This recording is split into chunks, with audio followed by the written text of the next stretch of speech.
La náufrago. Capítulo 1. Turno nocturno. Todo comenzó en Perú, en plena selva amazónica. Recuerdo esa noche con demasiada claridad, como si se hubiese quedado grabada en mi piel. Era mi primer turno nocturno, y me habían asignado una labor aparentemente sencilla: contar los volquetes que llegaban y salían de la orilla del río, cargando y descargando material de construcción. Nada del otro mundo, o eso creía. El aire estaba húmedo y espeso, y el canto de los insectos era lo único que rompía el silencio absoluto. La selva en la noche tiene su propio lenguaje, uno que no quieres aprender. Eran cerca de la 1 de la madrugada, cuando de forma repentina todos los motores se apagaron. El rugido constante de los vehículos murió, como si alguien hubiera silenciado el mundo con un chasquido. Me puse de pie, confundido. Uno de los operadores bajó de su volquete y se me acercó. De 1 a 2 descansamos. Si puedes, trata de dormir un poco, me dijo con voz baja. Luego, mientras se alejaba, añadió: voy al pueblo por unos cigarros. ¿Quieres uno? Le dije que sí, sin darle mucha importancia. Me acomodé en la arena, buscando una posición cómoda bajo las estrellas. Apenas cerré los ojos, el silencio se hizo aún más profundo, hasta que lo escuché. Pasos. Y una risa. Una risa suave, infantil, como la de una niña jugando a las escondidas. Abrí los ojos de inmediato. No se veía nada salvo la silueta oscura de la selva y el reflejo lejano del río. Me dije a mí mismo que seguramente lo había imaginado. El cansancio podía jugar con los sentidos. Volví a cerrar los ojos. Otra vez, pasos, risas, más cercanas. Me tensé, pero decidí ignorarlo. Tal vez algún animal, tal vez el viento. Me convencí de que no había nada que temer, hasta que por tercera vez los pasos se detuvieron justo junto a mí. Y entonces la risa se escuchó en mi oído izquierdo, clara, nítida. No era un eco, era real. Alguien estaba ahí, justo a mi lado. Salté de la arena y corrí, sin mirar atrás, sin pensar, hasta que me topé de frente con el operador que había ido por cigarros. Me vio agitado, sin aliento, y me preguntó qué había pasado. Le conté todo. «Te está molestando una náufrago», me dijo como si hablara del clima. «Son criaturas de los sueños. Les gusta jugar con los que están solos en la oscuridad. Te buscan cuando estás entre el sueño y la vigilia, cuando tu mente está vulnerable». Me aconsejó algo simple: «Solo haz una oración antes de dormir. Eso suele bastar». No lo tomé en serio. Grave error. La noche terminó sin más incidentes. A las 6 de la mañana finalizó mi turno y volví a casa completamente agotado. Lo único que quería era dormir. Me tiré boca abajo en la cama, rendido, y caí. Y ahí fue cuando todo comenzó otra vez. La risa, esa misma risa del río, aguda, burlona, como si una niña jugara en algún rincón invisible del mundo. Pero esta vez no era solo un sonido. En el sueño la vi. Estaba de pie frente a mí. No caminaba. Deslizaba su cuerpo, como flotando, envuelta en una maraña de cabellos negros y húmedos pegados a su piel. Entre los mechones, 2 ojos brillaban como carbones encendidos, fijos, clavados en mí. Vestía algo oscuro, suelto, una túnica sucia que caía como empapada, y extendía una mano hacia mí, larga, huesuda, con uñas negras y filosas que vibraban con cada movimiento. Mi respiración se detuvo. El terror me invadió por completo. No podía moverme, no podía gritar. Y entonces desperté, o eso pensé. Seguía boca abajo, tal como me había dormido. El cuarto estaba en penumbras. La respiración me volvía poco a poco, pero algo estaba mal. Con un solo ojo pude verla.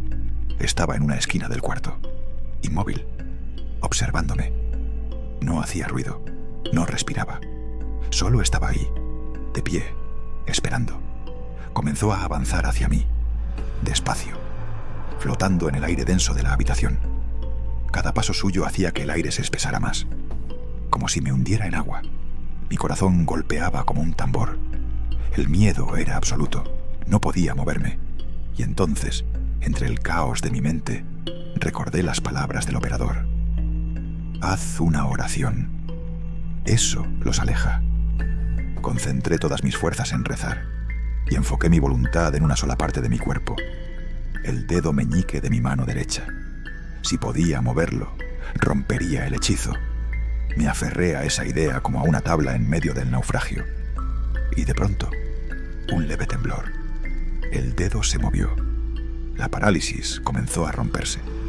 Pude respirar, pude gritar. Me desperté. Esta vez sí, estaba despierto de verdad. El cuarto era el mismo, pero la atmósfera seguía siendo pesada, como si alguien más respirara conmigo. Algo no estaba bien. Sentí que me observaban, una presencia invisible y fría, como si unos ojos me vigilaran desde muy cerca. Pensé, debe estar debajo de la cama. Me agaché con cautela, temblando. Lentamente levanté la colcha y miré. Nada, el vacío, solo sombra y madera. Todo está bien, me susurré. Me incorporé. Y entonces, una ráfaga de viento helado atravesó el cuarto con violencia. Las cortinas se agitaron como si intentaran escapar. Algunos papeles salieron volando de la mesa. Y entre ese caos, volvió a sonar esa risa. Me quedé congelado. Poco a poco, todo volvió a la normalidad. Comprendí que, fuera lo que fuera esa presencia, se había ido. Por ahora. Pensé que todo había terminado. Me equivoqué. Unos meses después, la náufrago regresaría.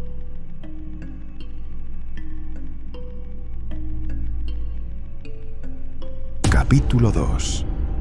El eco de la risa.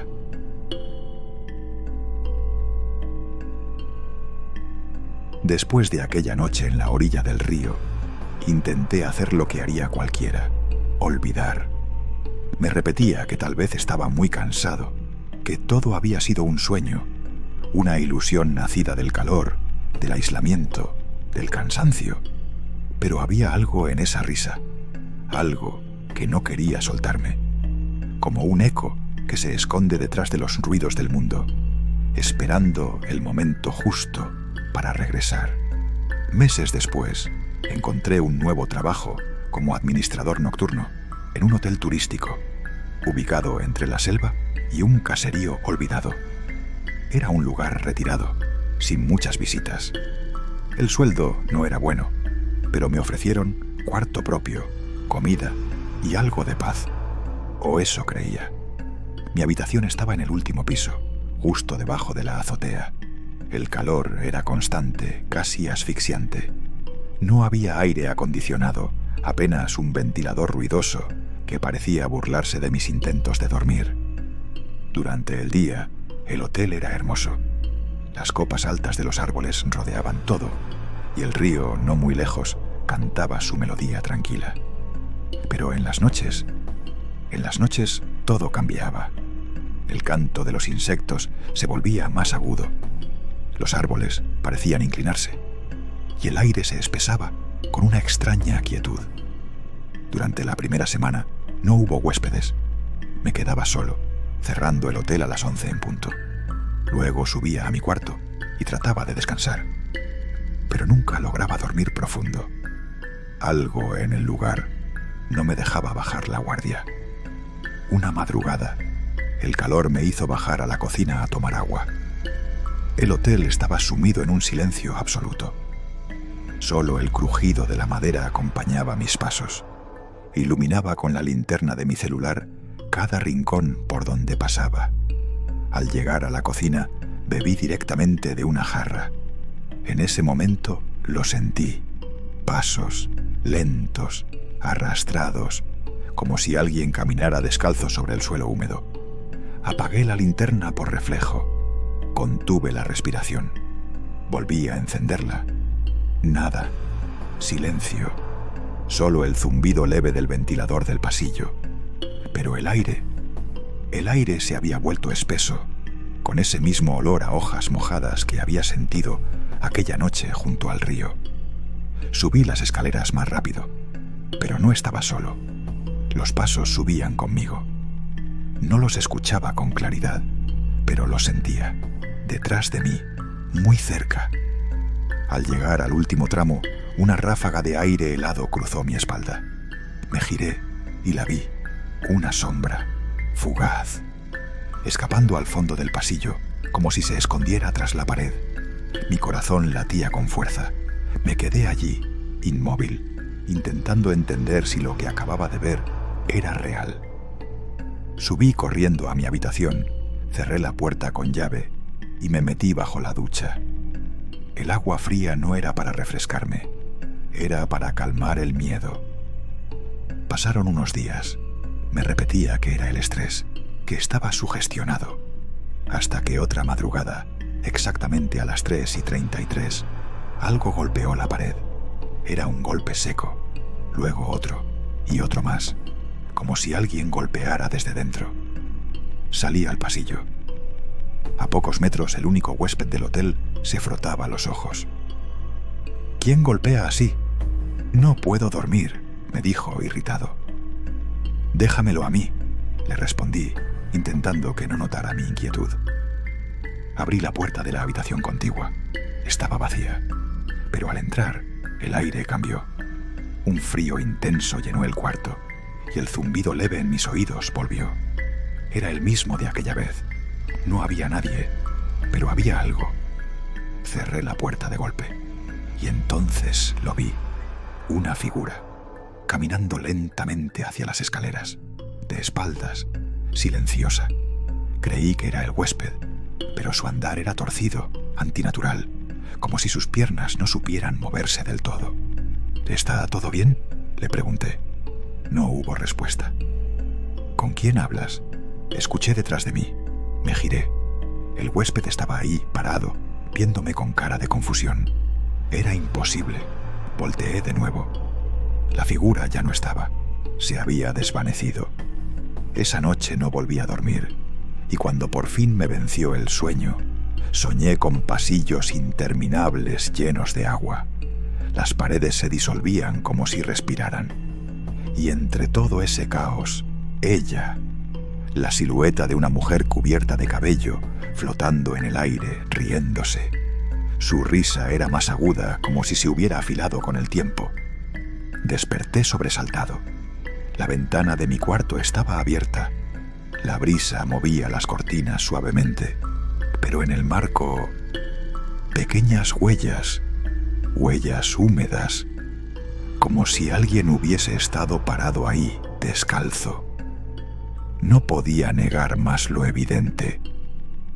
La náufrago no solo me había seguido, ahora vivía conmigo. Capítulo 3. Entre hermanos y sombras. Desde que la náufrago apareció por última vez en el hotel, algo cambió dentro de mí. Ya no era solo miedo, era una certeza que se asentaba como niebla en el pecho. Sabía que no estaba loco, sabía que ella era real. La atmósfera del hotel también cambió. Las paredes parecían respirar. Los sonidos del bosque ya no eran los mismos. Por la noche, el canto de los grillos se detenía por completo, como si todo lo vivo se escondiera, como si temieran que ella los escuchara. Una madrugada me desperté con el cuerpo completamente paralizado. La habitación estaba helada. Podía oír mi respiración entrecortada y el tic-tac lento del reloj. La vi otra vez. La náufrago, de pie al pie de mi cama, más delgada que antes, más oscura. Su rostro seguía cubierto por ese cabello mojado, pero sentía su mirada como brasas encendidas contra mi piel. Intenté moverme. Nada. Quise gritar. Silencio. Fue entonces cuando su risa me atravesó como un clavo. Una risa que venía de todos lados. No era humana, era vieja, era triste y burlona a la vez, y estaba dentro de mi cabeza. Me concentré como la primera vez. Un dedo, solo uno, el meñique. Tenía que moverlo, tenía que romper el hechizo. Recé, murmuré oraciones con la mente. Me aferré a cualquier pensamiento de fuerza, y al fin, un temblor, un pequeño movimiento. Volví a respirar, grité, me incorporé. El cuarto estaba vacío, pero su olor seguía ahí, un olor a tierra mojada, a río viejo. Al día siguiente, mientras revisaba los registros del hotel, el dueño se acercó y me soltó una noticia inesperada. Vamos a necesitar ayuda con la limpieza. Busca a alguien de confianza. Pensé de inmediato en Isaac, mi amigo de infancia. Él había crecido entre árboles, machetes y leyendas. Su familia vivía aún muy adentro en la selva. Gente que sabía más de lo invisible que de lo visible. Lo llamé esa misma tarde. Le conté lo básico. Le ofrecí el cuarto y la comida. No dudó. Aceptó. Cuando llegó, parecía el mismo de siempre. Sonriente, relajado. Pero al entrar al hotel, noté que su risa fue bajando. Su mirada se agudizó. Este lugar, murmuró mirando hacia el techo. Aquí pasa algo. No dije nada. Solo asentí. La primera semana pasó sin incidentes, hasta que una noche lo escuché gritar desde la cocina. Corrí. Lo encontré con el cuchillo en la mano, los ojos desorbitados. Su pecho subía y bajaba, como si hubiera corrido kilómetros. «Hermano, la vi. Estaba aquí». Pasó detrás de mí. No era una mujer normal. Era alta, flaca, retorcida. Como si se arrastrara con las piernas, pero sin doblarlas. Y esa risa me está taladrando el oído todavía. Le conté todo. Ya no podía seguir guardándolo. Lo del río, los sueños, las parálisis, el huésped que desapareció en el pasillo. Todo. Isaac escuchó sin interrumpirme. Y cuando terminé, simplemente dijo: «Mi viejo dice que algunas almas no se van, que se quedan pegadas a la tierra, flotando entre los mundos. A veces son mujeres, a veces son sombras, pero todas buscan lo mismo, no estar solas». Me pidió que le acompañara al día siguiente al pueblo. Compró un cinturón de cuero grueso, de los que usaban los madereros antiguos. Me explicó que en su familia siempre se decía que las entidades de la selva respetan el cuero, lo temen, lo recuerdan. No es magia, me dijo, es respeto, es símbolo de algo que no pueden dominar. Esa noche dormimos en silencio, las ventanas abiertas. El calor era insoportable, pero ningún ventilador podía aliviar el peso del aire. El hotel parecía más cerrado que nunca. A las 3:30, ella volvió. Me despertó la misma sensación. Parálisis total. La náufrago estaba de pie frente a la puerta, pero no estaba sola esta vez. Su sombra era más grande, más viva. El cabello le flotaba como si estuviera bajo el agua. «Ya no hay dónde esconderte», murmuró, sin mover los labios. Y fue entonces cuando la puerta se abrió de golpe. Isaac irrumpió en la habitación. «¡Fuera de aquí!», gritó con el cinturón en alto. Lo azotó con fuerza contra el suelo. El ruido del cuero era seco, cortante. «No tienes poder sobre él», bramó. «Este no es tu lugar». Golpe tras golpe. El cinturón rebotaba contra el suelo, contra las paredes, contra el aire, hasta que algo invisible gritó. Un chillido agudo que me llenó la cabeza de agujas. Y luego, silencio. El cuarto se quedó en calma. La náufrago había desaparecido. Isaac me ayudó a levantarme. Tenía un corte leve en la frente y el cinturón roto por la mitad. Pero sus ojos estaban llenos de rabia y de determinación. «No la hemos vencido», dijo, «pero ahora sabe que no estás solo. Esa noche no dormimos, solo esperamos». Y mientras el sol comenzaba a subir entre los árboles, ambos supimos que aquello aún no terminaba. Solo era el comienzo de algo más oscuro.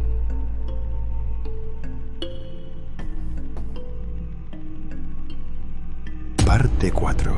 Sombras del reencuentro.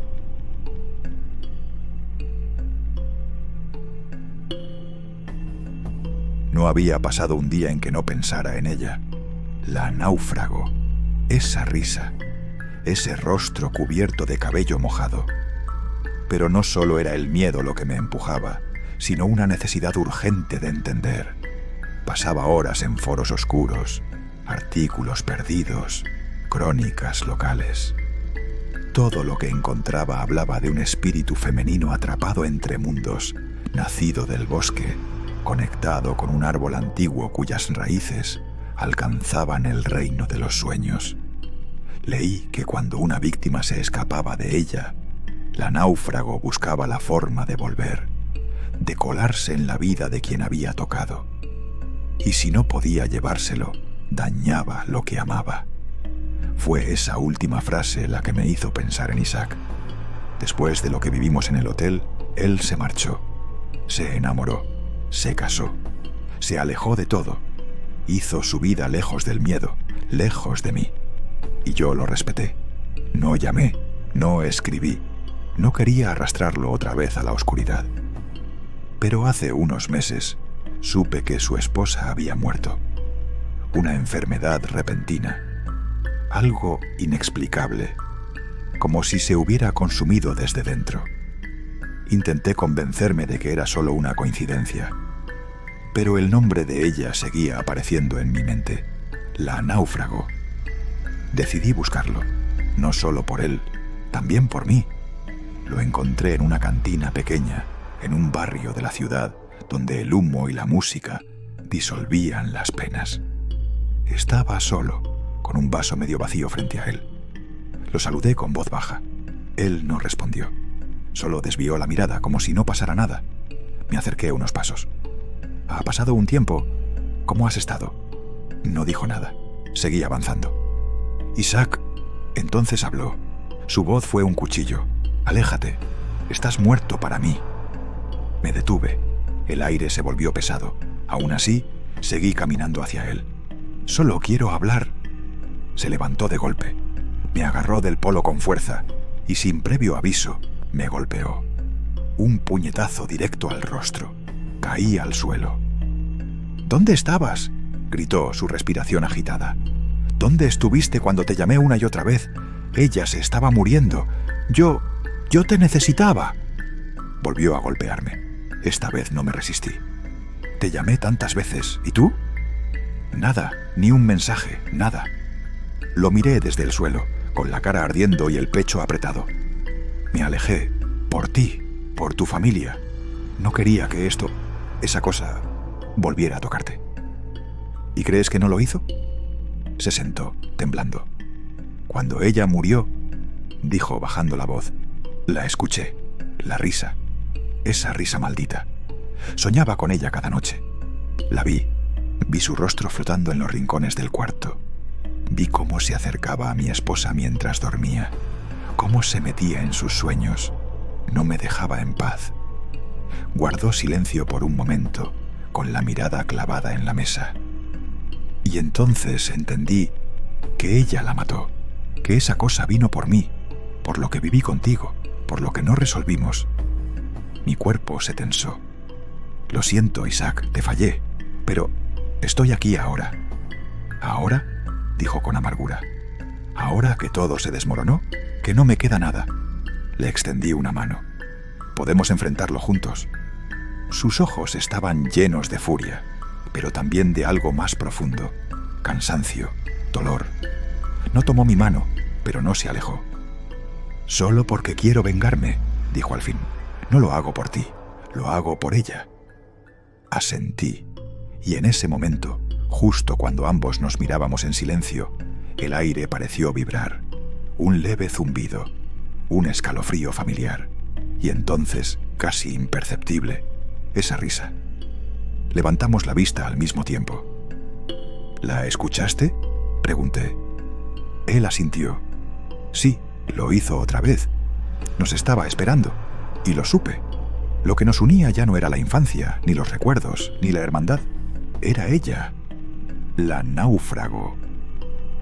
Y no se detendría hasta terminar lo que empezó.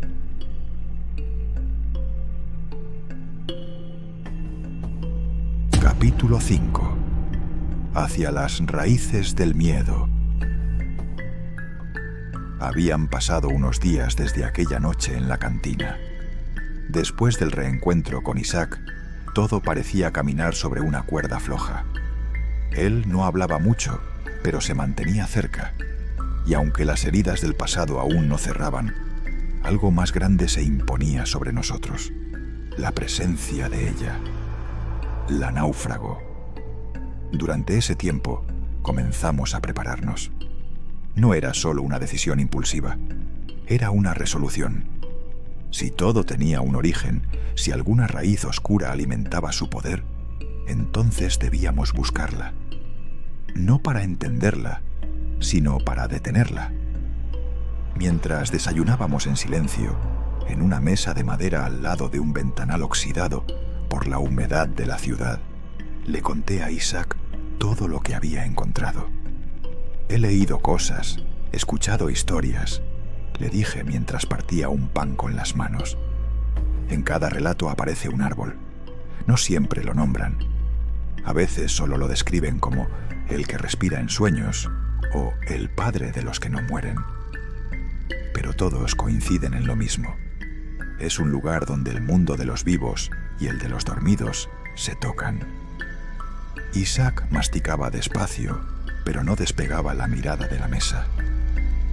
Dicen que ella fue devorada por el bosque, que no murió, sino que se quedó atrapada en la frontera, que fue concebida por ese árbol, el árbol madre, que su alma naufragó y que ahora busca compañía. Alguien que haya sentido el mismo miedo que la convirtió en lo que es. ¿Y tú crees que si destruimos ese árbol, ella también desaparecerá? No lo sé, pero es lo más cerca que estamos de algo real. Asintió en silencio. Esa misma tarde recorrimos los mercados y tiendas de las afueras. No podíamos ir desarmados. Compramos 2 cinturones de cuero trenzado, gruesos, de los que se usaban antes para el trabajo duro. Cigarros negros para el camino, hojas de coca, un par de machetes nuevos con mango de madera, varias botellas de agua, linternas con baterías nuevas, comida enlatada, una garrafa de gasolina y trapos gruesos. Lo necesario para prender fuego si era necesario. Sabíamos, por historias antiguas, que el fuego era lo único que a veces funcionaba contra lo que no pertenece a este mundo. También preparamos una mochila cada uno. Ropa liviana, capas para la lluvia, vendas, sal de mesa, fósforos. No sabíamos cuánto tiempo estaríamos adentro. Al amanecer del día siguiente, partimos. Montados en la vieja moto de Isaac, a la que aún llamaba la ratanave, avanzamos por una carretera que pronto se convirtió en trocha y luego en un camino de tierra apretada. A medida que nos alejábamos de la ciudad, la señal del celular desapareció. El calor aumentaba. El canto de los pájaros se mezclaba con el zumbido de los insectos. A ratos, todo era tan verde que dolía a los ojos. La moto rugía mientras subíamos colinas y cruzábamos pequeños puentes de madera podrida. Al mediodía, almorzamos bajo la sombra de un árbol enorme. Allí descansamos, masticamos coca y tomamos agua en silencio. ¿Seguro que sabes por dónde vamos?, pregunté. No exactamente, pero escuché que por aquí, más al fondo, hay una zona donde la gente ya no entra, donde incluso los animales se alejan. Por ahí debe estar. Ya casi al anochecer la trocha desapareció por completo. La vegetación era tan densa que la moto ya no podía avanzar. La dejamos escondida entre hojas y raíces. El resto del trayecto sería a pie. La selva nos recibió como una criatura viva. Los árboles eran altos, sus copas formaban un techo verde que apenas dejaba pasar la luz. Caminamos por senderos invisibles, guiándonos por una brújula vieja, por el sol, por la intuición. La humedad era pegajosa, casi líquida. El suelo respiraba. Cada paso era un crujido de hojas muertas, un suspiro del barro. Había algo vigilante en el ambiente, un murmullo oculto, la sensación de que no estábamos solos. Atravesamos quebradas, sorteamos raíces tan gruesas como nuestros torsos. A cada paso el silencio crecía. Un silencio que no era natural. Era como si la selva se estuviera conteniendo, como si algo estuviera esperando. Y entonces lo vimos. A lo lejos, entre los árboles, apareció una figura que rompía la simetría del bosque. El árbol madre. No era colosal al punto de tocar el cielo, pero sí era más imponente que cualquier otro árbol alrededor. Sus ramas eran gruesas, extendidas como los brazos de un anciano que aún quiere abrazar al mundo. Su corteza tenía un color oscuro, casi negro, y a diferencia del resto del bosque, ningún sonido de ave o insecto se oía cerca de él. No nos acercamos. El día ya moría y sabíamos que no podíamos enfrentarla en la noche. Caminamos hasta una quebrada cercana. Allí armamos el campamento. Encendimos la fogata y colocamos nuestras mochilas como respaldo. Nos sentamos en silencio, mirando las chispas elevarse hasta perderse entre las hojas. Antes de dormir, le pregunté a Isaac: ¿de qué enfermó tu esposa? Guardó silencio por un momento. Luego dijo: nunca lo supimos. Primero fue el cansancio, luego perdió el apetito. Después, simplemente se fue apagando, como si algo dentro de ella se rompiera cada día más. Los médicos no entendían, los análisis no decían nada. Y la noche que murió, soñé con la risa. ¿La risa? Sí, esa risa. Era como si me susurrara que ahora estaba sola, que ya no tenía a nadie. No supe qué responder. Nos acostamos junto al fuego. El calor de las brasas nos envolvía.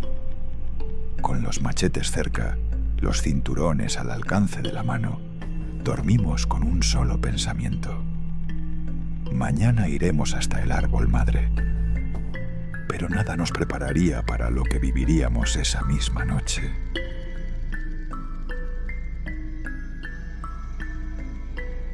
Capítulo 6. Ella no descansa. Dormíamos al costado del fuego, sobre un lecho de hojas y tierra húmeda. La noche nos envolvía con su espesura, una oscuridad cerrada que ni las estrellas podían atravesar. El árbol madre permanecía inmóvil entre las sombras, como si esperara algo. Yo caí en un sueño profundo, uno de esos que parecen reales, uno de esos donde la conciencia se tambalea. Allí estaba ella, la náufrago. Emergía desde el fondo del monte, con sus pies apenas rozando el suelo. Su silueta oscilaba como una niebla espesa y maligna. Su rostro se formaba y deformaba. En un instante me tomó por los pies. Sus dedos eran raíces vivas, húmedas, frías, y comenzó a arrastrarme. Intenté gritar, pero al principio no pude. La presión sobre mi pecho era como una piedra. Mis dedos arañaban la tierra mientras sentía cómo era llevado sin remedio entre la maleza, sin poder oponer resistencia, como si la selva misma me tragara. Finalmente logré romper el silencio con un grito rasgado, ahogado por el terror. ¡Isaac! Mis gritos rompían la calma de la noche, como cuchillos en la oscuridad. Sentía cómo la tierra se deslizaba bajo mí, cómo las raíces y ramas se enredaban en mis piernas, mientras aquella presencia me arrastraba con una fuerza imposible, como si fuera una extensión misma de la selva. No podía moverme. Era como si algo profundo y frío me hubiese apresado el cuerpo. Una prisión invisible, sofocante. Isaac había despertado. ¡John! Su voz atravesó la espesura como un rayo. Yo gritaba con todo lo que tenía, Él respondía. Corría sin ver, guiado solo por mi voz, por los ecos entre los árboles. El sonido de sus pasos acelerados rompía la hojarasca, con el machete en una mano y una antorcha en la otra. Cada vez más cerca, cada vez más fuerte. «¡Sigue gritando! ¡Grita!», me gritó él mismo desesperado. «Isaac, aquí». Alcancé a responder, sintiendo que algo me llevaba hacia una dirección que no podía controlar. Y de pronto lo vi. Salió entre los árboles, empapado en sudor, con los ojos encendidos. Sus pies frenaron de golpe al ver la escena. Yo siendo arrastrado hacia las sombras, y aquella figura, la náufrago, arrastrándome como una sombra viva. Tenía forma, pero no del todo. Se retorcía en sí misma. Era como un manto oscuro que temblaba con odio. Su rostro, apenas distinguible, mostraba algo parecido a una sonrisa torcida. Isaac no dudó. Se lanzó hacia nosotros, y cuando estuvo cerca, levantó la antorcha y la lanzó directo al rostro de aquella cosa. El fuego impactó. Ella chilló como un eco desgarrador, salido de otra dimensión. Retrocedió de inmediato, soltándome de golpe. Su figura onduló como una neblina atrapada en viento violento. Parecía doblarse sobre sí misma, como si el fuego la estuviera deshaciendo desde dentro. «¡Lo sabía!», gritó Isaac, con furia y dolor. Sabía que el fuego era su condena. Aprovechó ese segundo de debilidad y con un grito cargado de años de rabia, levantó el machete con ambas manos y lo descargó sobre la figura. «Esto es por mi esposa». El filo se hundió con fuerza en el cuerpo etéreo de la náufrago. Su chillido fue inhumano, como si la selva misma hubiera gritado. Su figura cambió rápidamente. Por un segundo fue una niña, luego una mujer de rostro podrido, luego una anciana con la boca abierta. Un parpadeo más, y volvió a ser una sombra temblorosa. Yo, aún en el suelo, trataba de incorporarme. Vi cómo Isaac intentaba rematarla, pero la náufrago, en un último acto de furia, alzó uno de sus brazos alargados y oscuros y lo azotó con una fuerza brutal. Isaac salió volando varios metros y cayó pesadamente sobre el suelo. El machete se perdió entre las hojas. Se quedó jadeando. Ella empezó a avanzar hacia él. «¡La gasolina!», me gritó él sin poder moverse bien. «John, rápido». Me levanté como pude. Corrí hacia el campamento con el corazón golpeándome en las costillas. Sabíamos que el fuego era su final y no íbamos a esperar al amanecer. Esta noche debía terminar. Tomé el bidón de gasolina. Regresé entre los árboles sin aliento. Al llegar, vi a la náufrago sobre Isaac, rodeándolo, tratando de ahogarlo con su oscuridad. Corrí hacia ellos. Rocié el árbol y sus alrededores con la gasolina. El olor era intenso, quemante. «Isaac, apártate». Tomé una antorcha encendida y, sin pensarlo, la arrojé con fuerza hacia la base del árbol madre. El fuego se encendió como una bestia liberada. Las llamas subieron con furia.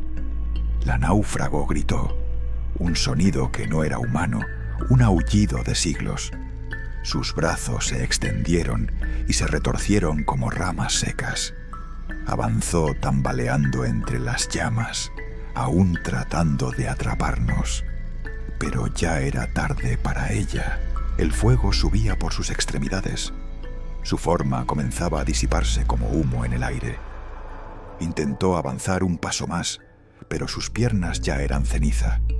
Chilló, cayó, se retorció en el fuego. Nos cubrimos del calor. El árbol ardía por dentro. La corteza negra explotaba con pequeños estallidos. Ella no gritó más. Solo quedaba el crujido del fuego, el olor a carne quemada y savia. Y entonces el silencio. Habíamos vencido, pero sabíamos que algo más profundo se había quemado esa noche. Algo antiguo, algo que nunca debió despertar.